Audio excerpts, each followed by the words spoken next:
tulia. Ni nini? Hebu nionyeshe njia ya kutengeneza pesa haraka. Kwani pia wewe hujui kuishi town? Acha nikuonyeshe vile kuishi town. Sawa, nionyeshe. Alafu tunakutana saa ngapi? Saa 2 ya usiku. Saa 2 usiku. Kwani ni story ya Forex? Hiyo sijawahi sikia. Hiyo wewe ndio unaniambia. Uko sure wewe hujui hiyo story ya Forex? Na sijui mbona unaniuliza maswali mtu yangu. Si nadhani tulikuwa tushakuwa business partners ama? Nani alikuambia sisi ni partners kwa hii biz? Kuna partners hapa? Sawa. Sasa tutakutana wapi? Tupatane kwa makaburi. Makaburini.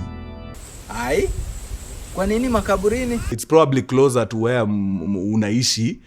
Mimi huko makaburini sitaki. Tukutane mahali kwingine. Biashara ni yangu ama ni yako?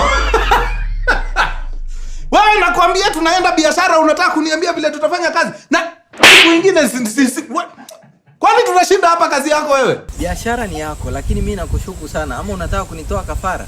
Manze usiwahi tena nishuku. Wewe unajua vile nakupenda wewe, alafu unaanza hapana. And I am privileged to have you as a friend. Wacha tu nikuamini. Sasa huko makaburini tunakaa siku ngapi? Friday, Saturday, Sunday. Hizo siku zote tutakuwa tunafanya nini? Witchcraft? Hii mambo ya witchcraft si mbaya. Hii kitu si makosa. Kuna wale ambao wanazaliwagwa na ujuzi na alafu kuna sisi. Basi itabidi mimi nije na watu wengine, manake hii mambo ya makaburini mimi naogopa sana. Ni nini tena? Kitu yote tu unafanyaga na mbogi bigi.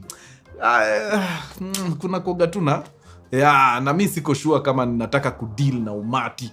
No, that's not me. Una uhakika huko tutakuwa sawa tukiwa watu wawili? By the way, kila kitu mkifuata tu instructions, imagine tutakuwa sawa sisi wote. Lakini kitu ikikudanganya, uanze kujaribu kukua mjanja, tafurahia. Sawa basi. Sasa si ni hivyo? Ama uko na mambo ingine? Wacha nifikirie kwanza. Sawa. Goodbye.